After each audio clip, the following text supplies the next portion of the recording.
The demo screen turned red in front of 200 investors, and the room forgot how to breathe. Grant Ellison stood beneath the LED wall with a frozen smile, one hand still holding the remote, while the Veronix security dashboard failed for the third time in 90 seconds. Across the private dining hall, cameras were live, board members were whispering, and a $900 million deal was beginning to slip through his fingers. Then a voice came from the kitchen doorway. "That is not a server crash," Nia Carter said softly. Everyone turned. She was a black dishwasher in a wet apron, yellow gloves half peeled from her hands, slip-resistant shoes shining with dishwater, hair tied back under a black bandana. Grant looked at her, then at the cameras, and laughed like he had just been handed away to entertain the room. "Really?" he said. "The dishwasher has thoughts on enterprise security now?" A few people chuckled because they thought they were supposed to. Nia did not smile. Her eyes stayed on the error log blinking behind him. "It is a token recursion loop." The lead engineer went still. Grant noticed that silence and hated it. So he stepped aside, gestured toward the laptop, and raised his voice for the cameras. "Then fix it. The dishwasher has 3 minutes." The room waited for her to shrink. Nia only removed her gloves, set them neatly beside a stack of plates, and walked toward the terminal. "I only need 2, she said. Grant thought he had turned a kitchen worker into a joke. He had no idea the joke was about to save his company and expose him on camera. 8 hours earlier, San Francisco was wrapped in a cold silver fog that made every glass tower look expensive and untouchable. The Meridian House stood 12 stories above Nob Hill, a private club with brass doors, dark wood elevators, and a view of the bay that members described like they owned the water. Outside, valet attendants moved between black cars and electric sedans. Inside, venture capital partners checked in with digital badges, camera crews tested lighting, and lawyers waited near a quiet contract room where the final documents for a $900 million partnership would be signed if the night went well. Behind one swinging kitchen door, the world changed. The air was hotter, wetter, and louder. Steam rose from the dish machine. Plates hit racks in fast clattering rhythms. The smell of lemon cleaner mixed with butter, garlic, coffee, and metal sinks. Servers rushed in with trays from the investor hall and rushed out with smiles they had to rebuild before reaching the guests. Nia Carter clocked in at 2:30 that afternoon, tied on a black apron, and set her backpack beneath a prep table where it would stay dry. She was 27, tired before the shift began, and counting the hours in dollars. Rent was due in 4 days. Her younger brother Malik needed another refill for the medication that kept his seizures under control. And the online systems architecture course she was taking at night had charged her card that morning, leaving less than she wanted to admit. Nia did not complain. Complaining did not stack plates, pay bills, or keep families safe. She rolled up her sleeves and stepped into the rhythm of the kitchen. Washington rinse, rack, lift, repeat. But when a server hurried past and said the Veronix people were impossible tonight, Nia's hand slowed for half a second. Veronix. The name cut through the kitchen noise sharper than a dropped glass. Years ago, that company had been smaller, hungrier, and full of promises. Years ago, Nia had believed one internship could become a door. Now its billionaire founder was upstairs selling the future to investors while she washed plates below it. She told herself not to think about it. Then, just after sunset, a runner pushed through the kitchen door and shouted that the demo team needed more coffee, more clean glasses, and absolutely no delays. Nia picked up another rack, heard applause rising from the hall, and felt the past waiting on the other side of the door. Nia Carter was 27 years old, but the people who saw her in the Meridian House kitchen usually did not wonder about her age, her mind, or the life that had brought her there. They saw a black woman in a wet apron, black bandana, plain work shirt, and slip-resistant shoes, moving between racks of plates with the speed of someone who could not afford to fall behind. They saw brown skin damp from steam, hands roughened by hot water and soap, eyes that stayed quiet even when the kitchen shouted around her. They did not see the girl who had taught herself Python from library books in Oakland because the family laptop was too old to run half the tutorials. They did not see the teenager who fixed neighbors' phones for grocery money, rebuilt a used desktop from parts left behind by a repair shop, and won a local hackathon at 17 with a transit app that predicted bus delays better than the city's own system. They did not see the young woman who once believed technology could be a door, not another locked room with someone else's name on it. Nia grew up in East Oakland in an apartment above a laundromat that never seemed to close. Her mother, Angela Carter, worked as a medical billing clerk during the day and cleaned offices 3 nights a week. Her father had been gone long enough that Nia remembered his shoes by the door more clearly than his voice. Malik, her little brother, was 7 years younger and born with a laugh that made strangers smile, but also with a seizure disorder that turned ordinary days into careful planning. Medication schedules, doctor visits, insurance forms, emergency contacts taped to the refrigerator. Nia learned responsibility before she learned how to drive. She learned to listen for changes in Malik's breathing while debugging code at the kitchen table. She learned to stretch groceries, stretch bus fare, stretch sleep. Through all of it, code became the one place where the world followed rules. If something broke, there was a reason. If there was a reason, she could find it. If she could find it, she could fix it. People were harder. People could be unfair and still call themselves professional. People could take from you and smile while explaining why you should be grateful. At 15, Nia started writing small programs for local shops. Inventory sheets, appointment reminders, a simple website for a barber shop whose owner paid her in cash and free haircuts for Malik. At 17, she won that hackathon and got noticed by a community college professor who told her she had the kind of pattern recognition people spend graduate school trying to sharpen. By 19, she had a scholarship, a used laptop with stickers covering scratches, and an internship at Veronix Labs, back when the company was still crowded into 2 floors of a converted warehouse and nobody arrived in private cars. Nia loved the work. She loved the hum of servers, the smell of burnt coffee, the whiteboards covered in arrows and boxes, the feeling of chasing a bug through a system until the shape of it finally appeared. She was not loud in meetings, but when she spoke, she was usually right. That made some people respect her. It made others uncomfortable. One late summer night during her internship, the authentication system kept failing under a simulated investor load. Senior engineers blamed servers.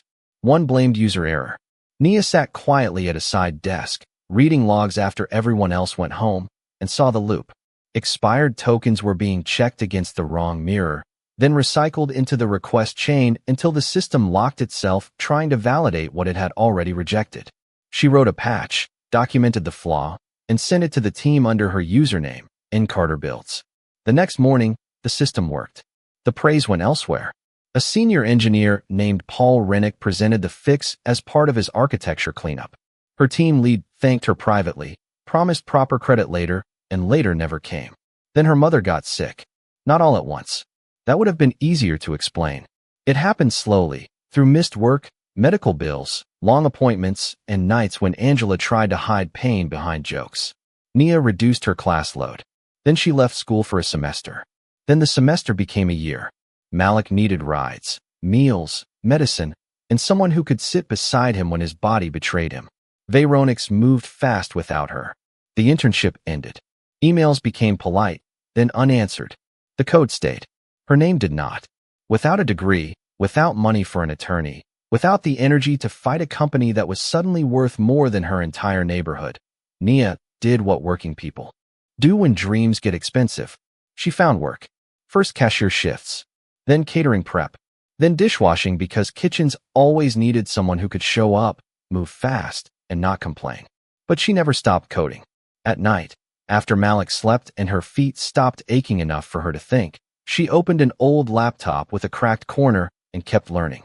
Distributed systems, security architecture, cloud infrastructure. She took online courses one payment at a time. She built small projects nobody saw.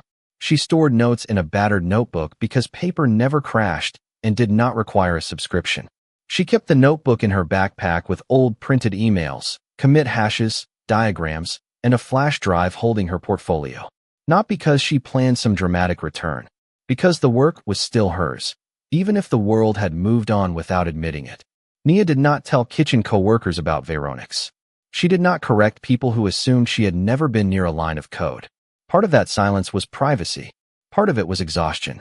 She had spent too many years watching powerful rooms mistake confidence for intelligence when it came from men in expensive shoes, and mistake intelligence for attitude when it came from a black woman who did not have permission to impress them.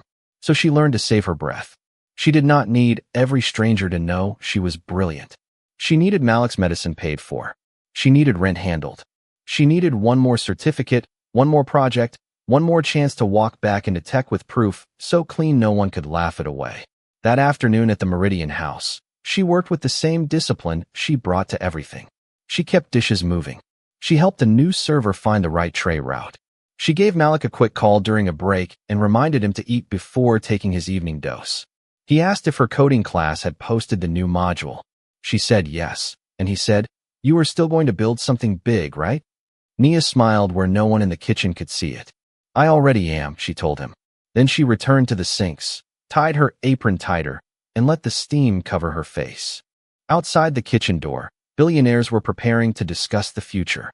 Inside, the woman who could save that future was scraping plates under fluorescent lights, carrying her past in a backpack no one had bothered to notice.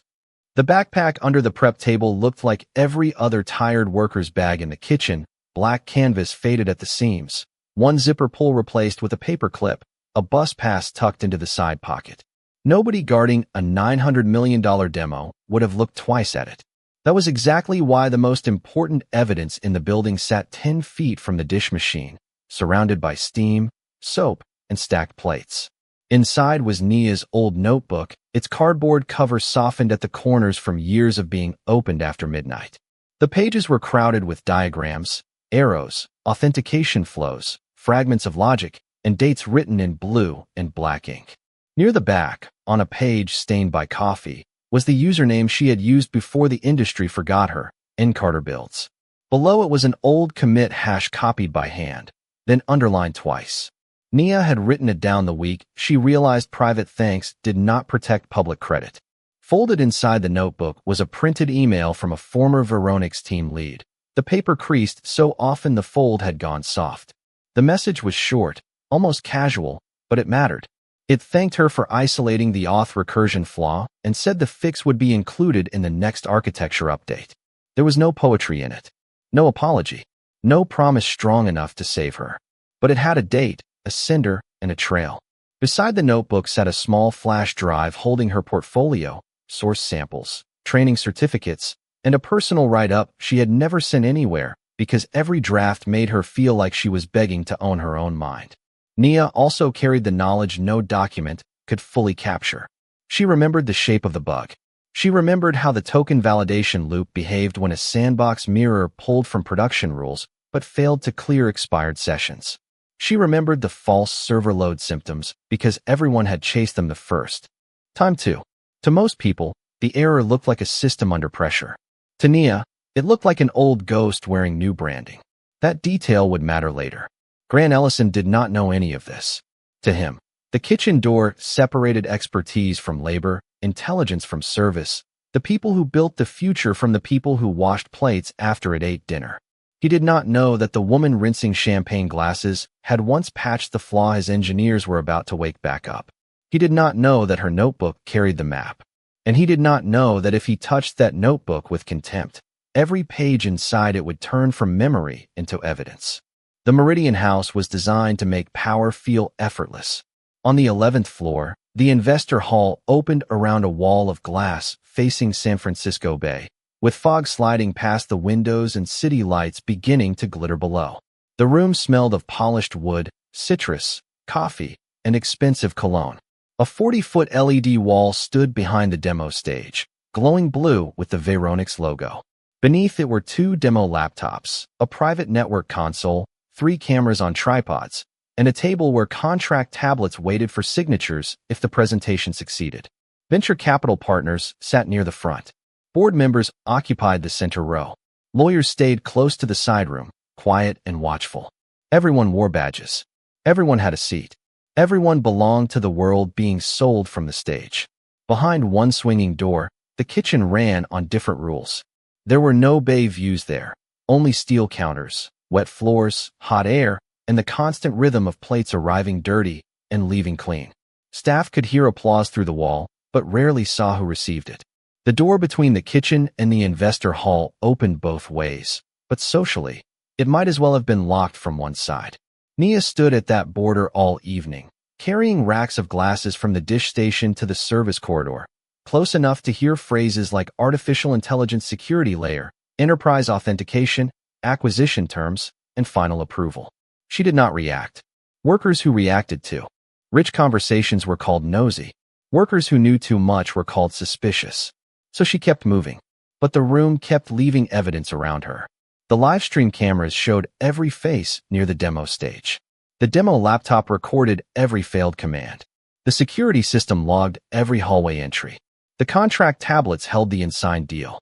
The engineer's console displayed system errors in bright lines that reflected faintly in the glass wall. And under the prep table, Nia's backpack held the notebook with the old username, the printed email, the commit hash, and the map back through a mistake Veronix had forgotten.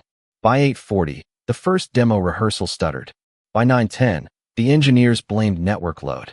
By 9:30, Grant Ellison ordered the cameras to stay ready because confidence mattered. Nia heard the tone in his voice from behind the door, smooth on top, nervous underneath. She lifted another rack, wiped her hands on her apron, and saw the red error flash across the hallway monitor. The future on stage was starting to break, and the proof of how to fix it was sitting in a kitchen bag no one respected enough to search for the truth. Grant Ellison had spent 20 years teaching rooms to applaud before he finished speaking. At 46, he had the clean, expensive look of a man photographed more often than questioned. White skin kept smooth by money and rest, silver brown hair shaped perfectly above his temples, a navy suit tailored within an inch of theater, and a smile polished for magazine covers. Reporters called him a visionary. Investors called him relentless. Employees, when cameras were gone, called him weather. You checked the sky before you walked into his office. If he was pleased, he could make a junior engineer feel like the future had personally chosen them. If he was embarrassed, he found the nearest person with less power and made the embarrassment theirs. Grant had not written serious code in years, though he still spoke about architecture as if every server in the company answered to his hands. In the early days of Veronix, he had been technical enough to impress people who wanted to be impressed. He could explain a product roadmap beautifully, turn half-built software into a prophecy, and make investors believe delay was proof of ambition. But as the company grew, Grant discovered something easier than genius: ownership. He hired people who knew more than he did, pushed them until their ideas became company assets, then stepped on stage and translated their work into language wealthy people could buy. He called it leadership. The people who left called it survival. Grant's favorite line was, "Genius recognizes genius." He said it in interviews, at conferences, on podcasts, always with the same slight smile. But what he meant was narrower. Genius, to Grant, wore the right shoes, came from the right schools, spoke with the right confidence, and never made him feel small in front of money. A young white engineer correcting him could be called bold. A famous investor challenging him could be called sharp. A black woman in a kitchen apron noticing his system flaw would be called impossible before she was called right. That was the part of Grant no branding consultant could fix. He did not think of himself as prejudiced. Men like Grant rarely did. He thought of himself as discerning, elite, allergic to mediocrity. He believed status was evidence. If someone was brilliant, surely the market would have found them. If someone was washing dishes, surely that said something about the limits of their mind. It was a cruel belief made respectable by wealth, and wealth had protected him from hearing it named. Inside Veronix, Grant's power was not absolute on paper. There was a board, a chief technology officer, legal counsel, investor oversight, and compliance language in every employee handbook. But culture bends toward the loudest ego in the room, and Grant had been that ego for so long that people learned to move around him like furniture around a grand piano. Engineers softened bad news before it reached him. Product leads blamed vendors before admitting design flaws. Assistants scheduled difficult conversations after good press. Nobody wanted to be the person standing beside Grant when he felt exposed. The $900 million deal at the Meridian House mattered, because the board had started counting the cost of that fear. Veronix was still valuable, but delays had piled up. 2 major clients had postponed renewals. A quiet audit had raised questions about legacy code ownership and missing attribution from the company's early years. Grant knew enough to know the board was watching him differently. He needed the demo to work. He needed investors to see confidence, not cracks. He needed the cameras to capture triumph. So when the dashboard flashed red during rehearsal, his first instinct was not curiosity. It was control. He blamed network load. He blamed the venue firewall. He blamed an engineer named Colin for not stress testing the sandbox mirror hard enough. The engineers scrambled, faces lit by terminal screens, while Grant paced near the LED wall and practiced calm for anyone important who looked his way. Then, through the open service door, he heard a quiet female voice say the one thing no one on his team had said. Token recursion. Grant turned. He saw Nia Carter standing at the edge of the hall with a rack of clean glasses, a wet black apron, yellow gloves, brown skin shining slightly from kitchen steam, and eyes fixed not on him, but on the error log. For half a second, the room had a chance to become honest. Grant could have asked what she saw. He could have let the engineers check. He could have recognized that truth sometimes enters through the door nobody is watching. But the investors were close, the cameras were warm, and his own team had gone silent because the dishwasher had named the problem before they had. Grant felt the old reflex rise. If he could not control the failure, he would control the person who noticed it. Nia stood at the edge of the tech corridor with a rack of clean glasses balanced against her hip, wishing she had kept walking. The red error log reflected in the glass wall behind Grant Ellison, repeating the same failure line again and again.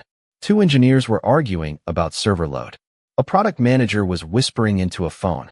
The lead engineer, Colin, kept refreshing the dashboard like embarrassment might disappear if he clicked fast enough. Nia had not meant to speak loudly. She had only said what she saw. No, she repeated, quieter now. That is token recursion. Grant turned toward her with the slow theatrical patience of a man deciding how much disrespect would entertain the room. His eyes moved from her black bandana to her wet apron, then down to her yellow gloves and slip-resistant shoes. I am sorry, he said, not sounding sorry at all. Do you work on the security team? Nia held the rack steady. No engineering? No investor relations? No. Then help me understand why catering staff is diagnosing enterprise architecture from the hallway. A few people near the console glanced at one another. Nia did not lower her eyes.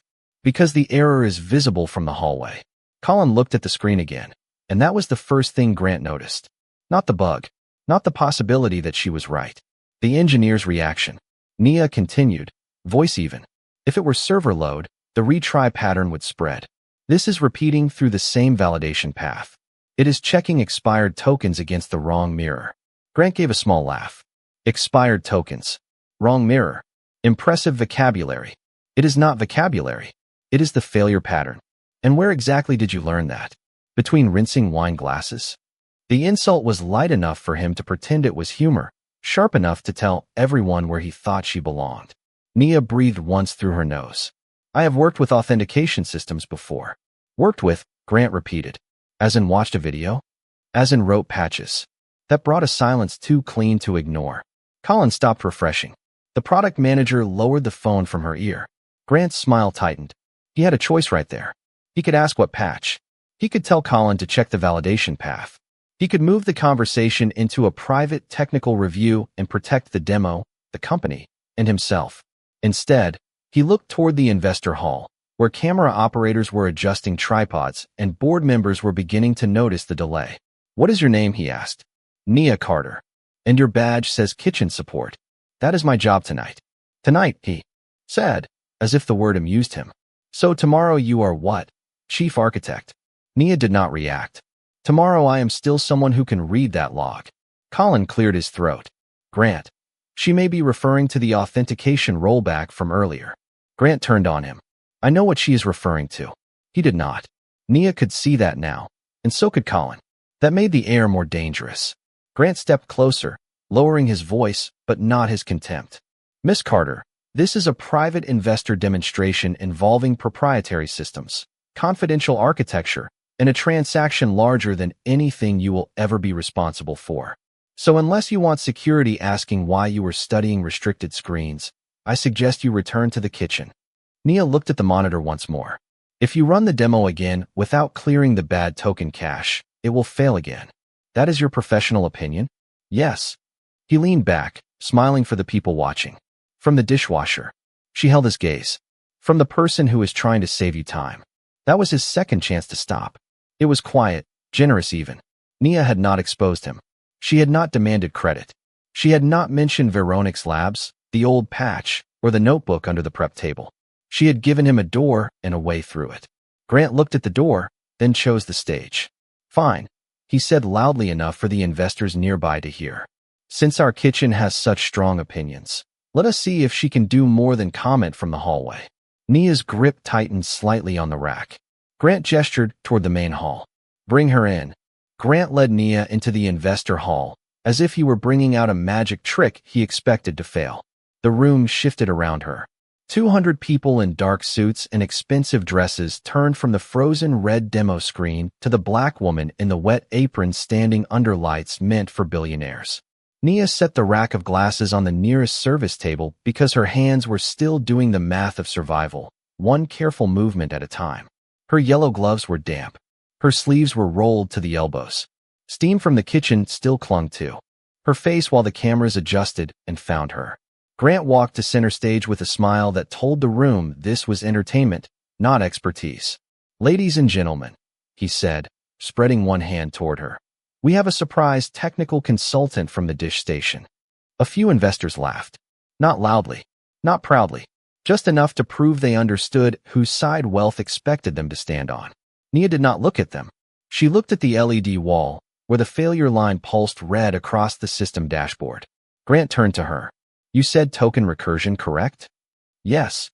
And you believe my engineers missed what you saw from a hallway? I believe the log is showing the same validation loop I described. That is not what I asked. Nia stayed still, then asked the useful question. The room tightened. Colin looked down at the console. A board member in the second row, Evelyn Brooks, leaned forward slightly. Grant's smile sharpened. Useful question. I like that. All right, Miss Carter. Here is one. Do you even know how to open a terminal? Someone near the back chuckled. Nia answered without heat. Yes.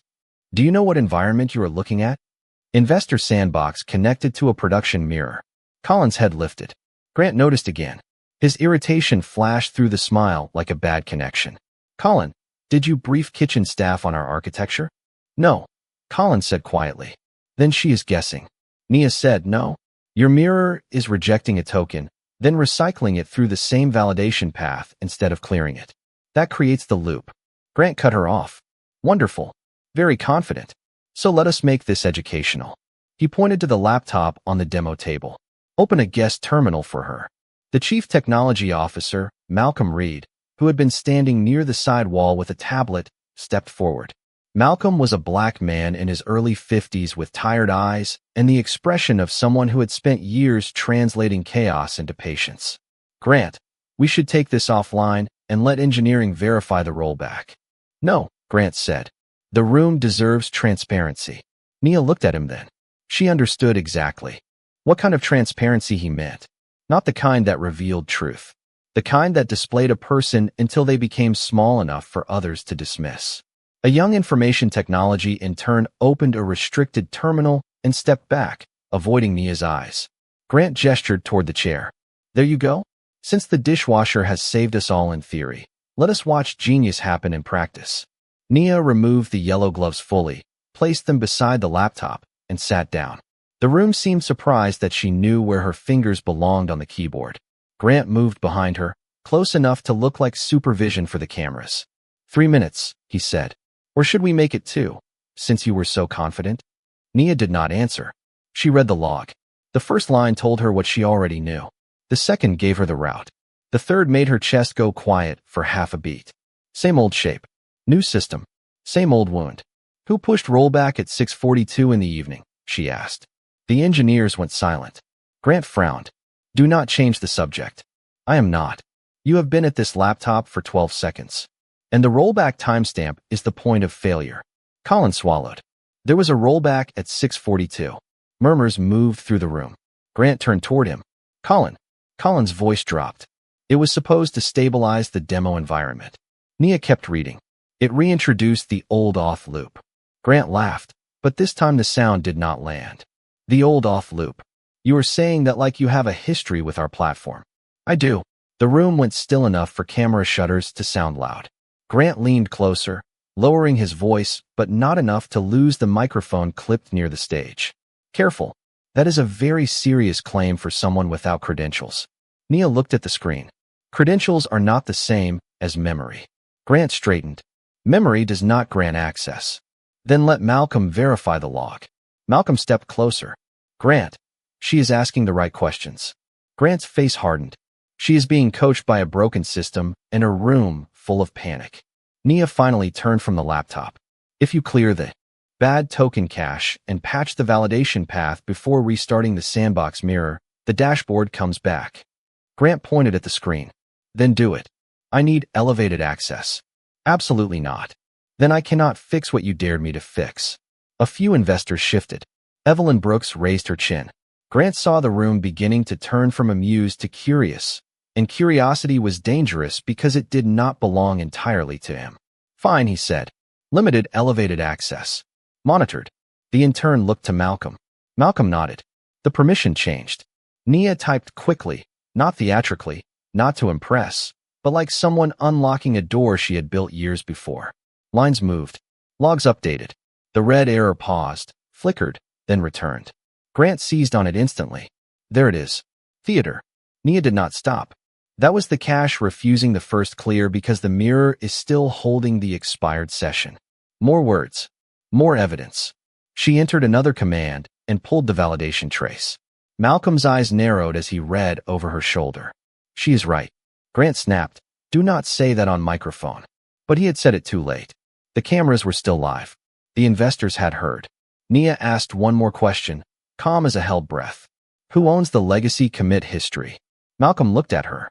Something like recognition moved across his face, not of her face, but of the username he had not seen yet. Grant sensed the shift and stepped in front of the laptop. Enough. This has gone far beyond a kitchen worker playing expert. Nia folded her hands on the table. You asked me to fix it. And now I am asking why a dishwasher knows restricted architecture. Because I knew it before it was restricted. The words landed clean. Grant had another chance. He could have paused, checked the history, asked for the notebook, let the truth arrive without dragging it through shame. Instead, he looked towards security and chose control again. Bring me her bag, he said. If she has been studying proprietary material, I want to know how. Nia's face changed for the first time, not fear, not anger, but warning. Do not touch my backpack. Grant smiled for the cameras, cold and pleased. If you have nothing to hide, Miss Carter, then the dishwasher should not mind proving it. For a moment, nobody moved. The request hung in the investor hall, uglier than the red failure screen behind it. Nia stayed seated at the laptop, hands folded, eyes on Grant. My backpack is personal property, she said. And my notebook is older than this demo.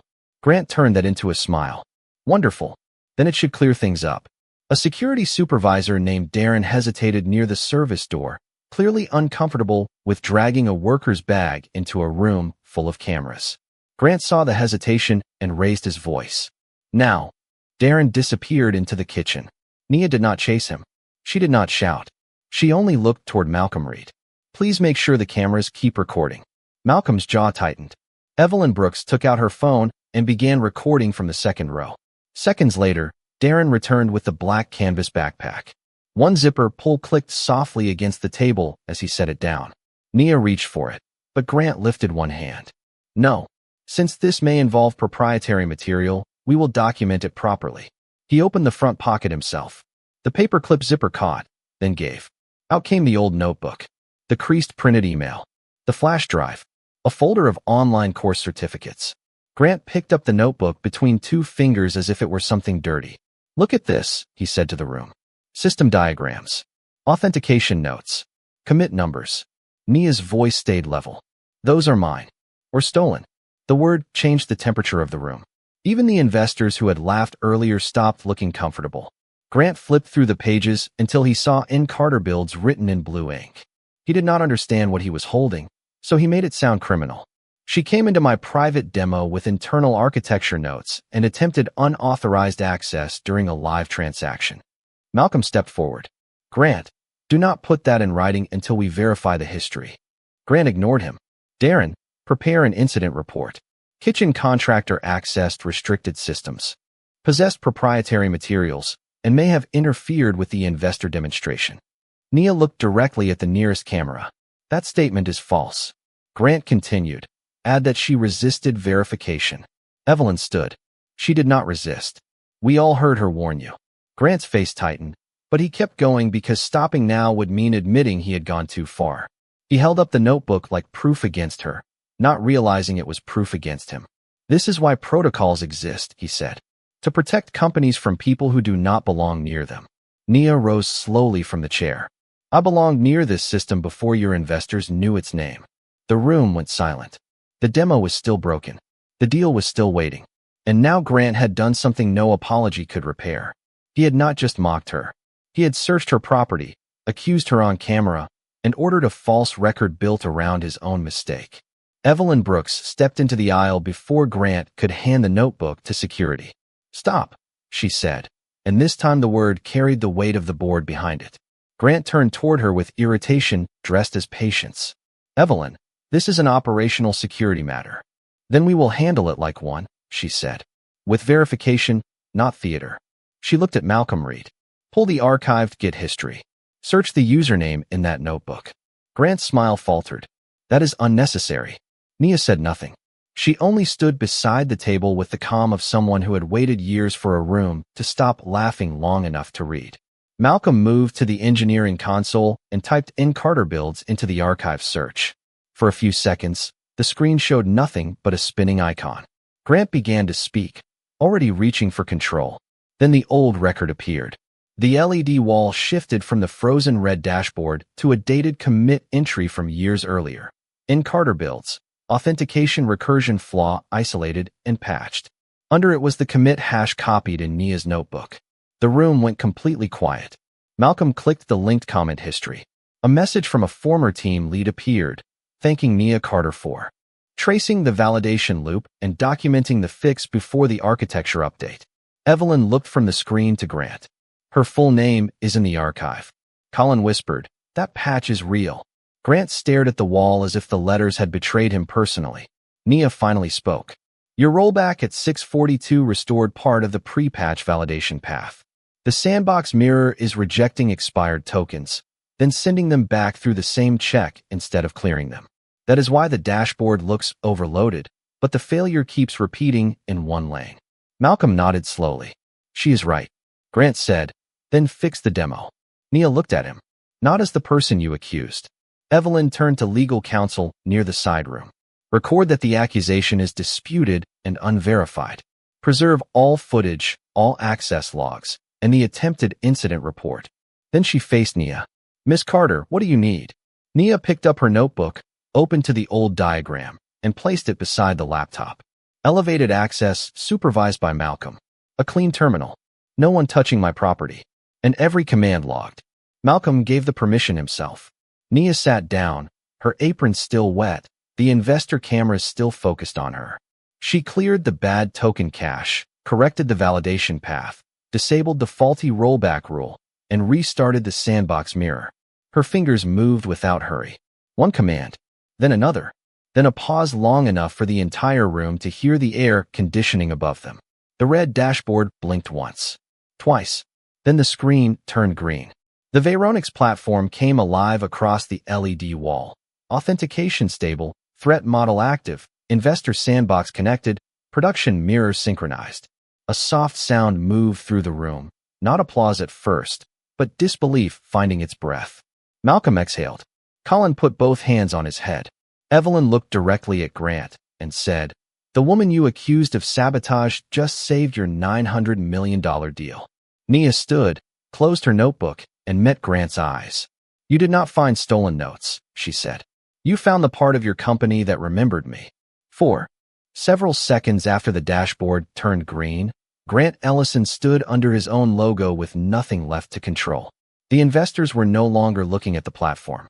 They were looking at him. Evelyn Brooks walked to the front of the room, spoke quietly to legal counsel, then turned toward the cameras still recording. The transaction review will continue, she said. But Mr. Ellison will not lead the remainder of tonight's negotiation. Grant's face changed. You cannot do that in the middle of a live deal. The board can, Evelyn said. And it just did. Malcolm Reed closed the guest terminal and exported the command log under board supervision. Colin preserved the rollback timestamp. Darren, the security supervisor, canceled the incident report before it could be filed and wrote a new statement saying Nia Carter had not resisted, had not interfered, and had been accused without verification. Legal counsel collected the printed email, copied the archived commit record, sealed the access logs, and requested all camera footage from the Meridian house before anyone could edit the night into a cleaner story. Grant tried to recover with a public apology shaped like a business decision. Miss Carter, it appears there may have been a misunderstanding. Nia did not move. Evelyn answered for the room. No. A misunderstanding is when two people lack information. You had warnings. You had witnesses. You had your chief technology officer telling you to verify. You chose to search her property, accuse her on camera, and order a false report. The words landed harder than applause would have. Investors from the front row requested an emergency governance clause before signing. By midnight, the $900 million deal moved forward only after Veronix agreed to freeze Grant's operational authority pending investigation. By morning, the board announced an independent review into early code attribution, workplace conduct, and Grant's handling of the incident. His live appearance schedule was canceled. His access to engineering decisions was suspended. His name remained on the company, but his hands were taken off the product. Nia signed nothing that night. She accepted her notebook back, placed it in her backpack, and told Evelyn she wanted counsel, credit, and a real seat at the table. This time, the room listened. 3 months later, Nia Carter stood in a glass office overlooking San Francisco Bay, with the same old notebook resting beside a new company laptop. Veronix had changed its executive policies, opened an independent code attribution review, and created a training pipeline for self-taught engineers who had never been invited through the front door. Grant Ellison was no longer allowed to lead product decisions, and every public statement about the rescued platform now included the name he had tried to erase. Nia did not become loud after that night. She became impossible to ignore. With her equity settlement, she moved Malik into a safer apartment in Oakland, paid his medical bills a year ahead, and enrolled him in the music program he had always wanted. She also launched a scholarship for Black girls who loved computers, but had been told genius had to look a certain way. Sometimes, before major meetings, Nia still touched the edge of her notebook to remind herself where she had come from. Steam, soap, surfeit, and a kitchen door that powerful people thought separated labor from intelligence.